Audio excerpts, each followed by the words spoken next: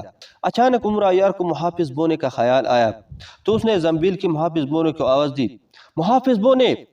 اسی لمحے زنبیل کی محافظ بونے کی آواز سنائی دی، حکم آقا۔ تو عمر عیار کے چہرے پر رونق سی آ گئی۔ وہ ڈر رہا تھا کہ کہیں ایسا نہ ہو کہ زنبیل کا محافظ بونا بھی کسی مجبوری کی وجہ سے اسے جواب نہ دے سکا تو وہ کیا کرے گا۔ عمر عیار نے غصیلی لہجے میں کہا، حکم کے بچے، میرے حالت دیکھ رہے ہو، میں زنجیروں میں بندھا ہوا پڑا ہوں، فوراً زنبیل سے باہر نکل کر آؤ، فوراً۔ محافظ بونے کی آواز سنائی دی، جو حکم آقا۔ یہ لے، میں زنبیل سے باہر آ گیا ہوں۔ عمر عیار منہ بنا کر کہا، خالی ہاتھ باہر آئے ہو احمق بونے، اپنے ساتھ شب چراغ ہیرا کیوں نہیں لائے؟ محافظ بونے نے کہا، آپ نے مجھے شب چراغ ہیرا لانے کا حکم نہیں دیا تھا آقا، اگر حکم دے تو میں اسے ابھی زنبیل سے نکال کر لے آتا ہوں۔ عمر عیار نے خوف بھرے لہجے میں کہا، جاؤ، جلدی جاؤ اور زنبیل سے شب چراغ ہیرا نکال کر لاؤ۔ اس خوفناک تاریکی سے مجھے خوف محسوس ہو رہا ہے، مجھے ایسا لگ رہا ہے جیسے مجھے باندھ کر کسی تاریک قبر میں ڈال دیا گیا ہو۔